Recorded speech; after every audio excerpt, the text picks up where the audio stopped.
Hello students, today we are going to start the new chapter number 31, Europe Economic Features.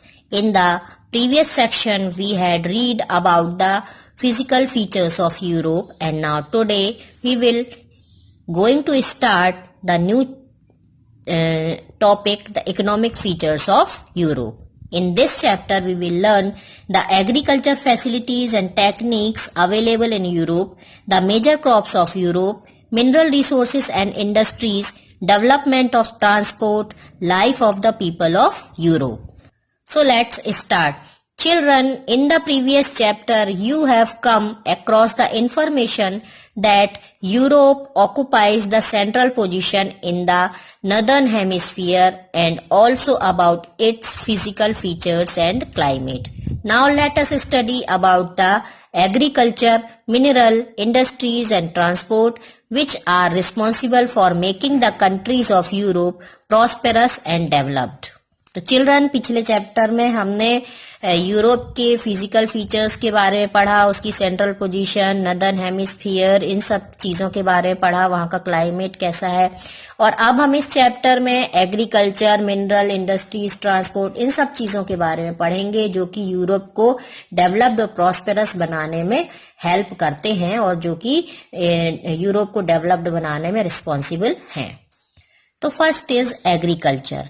Europe has a vast stretch of plain, sufficient rainfall and irrigational facilities, due to which more than half of the area is under cultivation.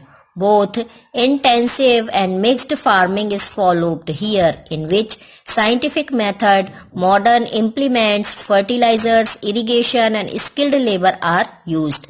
The world's best agriculture farms are found in Europe. More than 15% of the population is engaged in agriculture for their livelihood. The countries of Europe produce for more than the needs of Europe. तो children, Europe के plane जो हैं वो पर्याप्त बड़े हैं, वहां पर सफिशिएंट रेनफॉल होता है और इरिगेशनल फैसिलिटीज भी पर्याप्त हैं।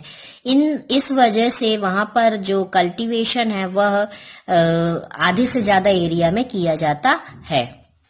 यहाँ पर इंटेंसिव और मिक्स्ड दोनों तरह की फार्मिंग की जाती है, साइंटिफिक मेथड से, मॉडर्न इम्प्लीमेंट से, फर्टिलाइजर्स, इरिगेशन और जितने भी स्किल लेबर हैं सभी तरह की टेक्निक्स यूज करके यहाँ पर फार्मिंग की जाती है।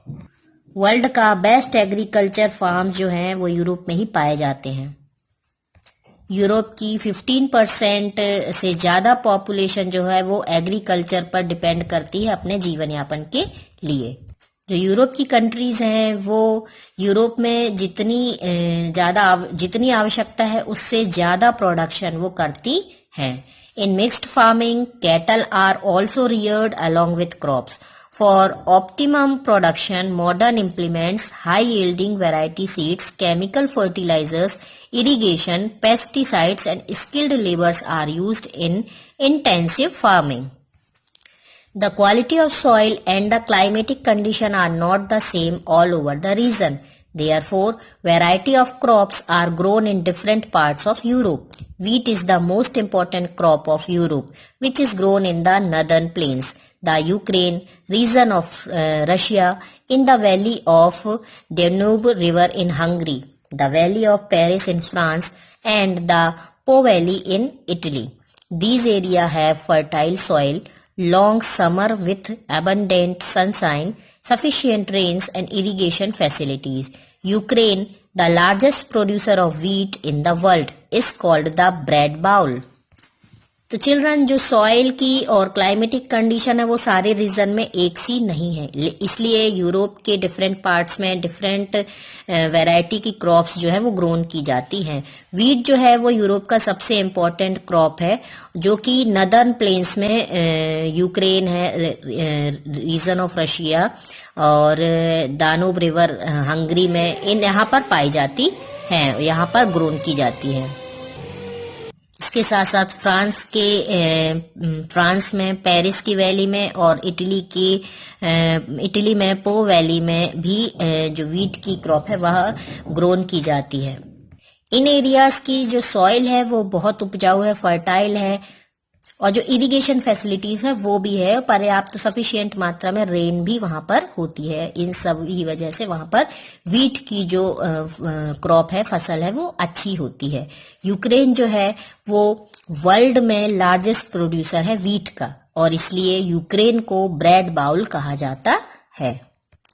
In Eastern and Central European countries like Germany, Czech Republic, Belarus, Poland, Russia, Romania, etc., barley, rye, oats, potatoes, sugar, wheat, etc. are grown in the less fertile area.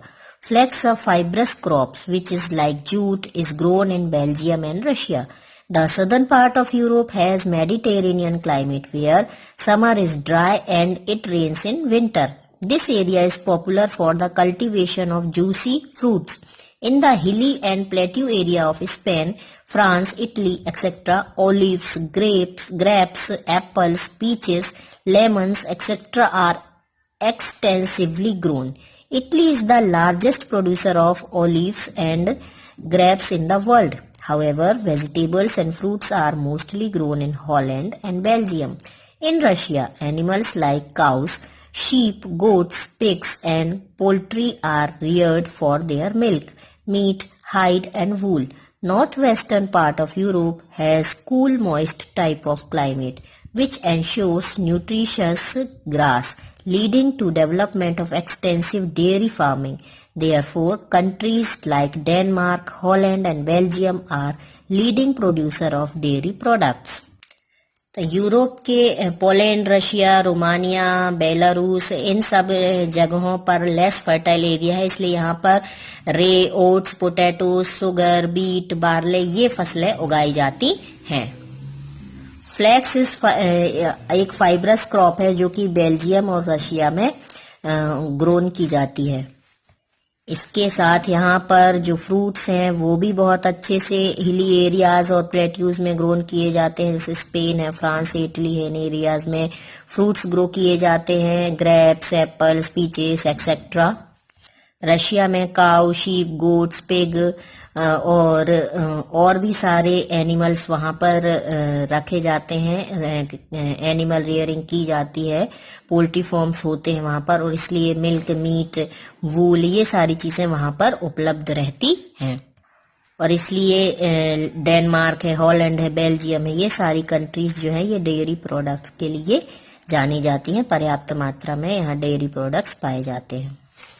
तो children, आप ये page number 189 में map दिया हुआ है, इसको आप study कर सकते हैं और देख सकते हैं कि जो वीट है, वीट का साइन ये बना हुआ है, तो ये वीट कहाँ कहाँ पर ग्रोन हो रहा है, ये एरियाज बने हुए, जहां जहां ये वीट का साइन बना है उन एरियाज में वीट यूरोप में ग्रो करता है। इसी तरह से ओट्स, बार्ले, रे, राई, शुगर, बीट ये सारी चीजें भी इन एरियाज में ग्रो करती हैं।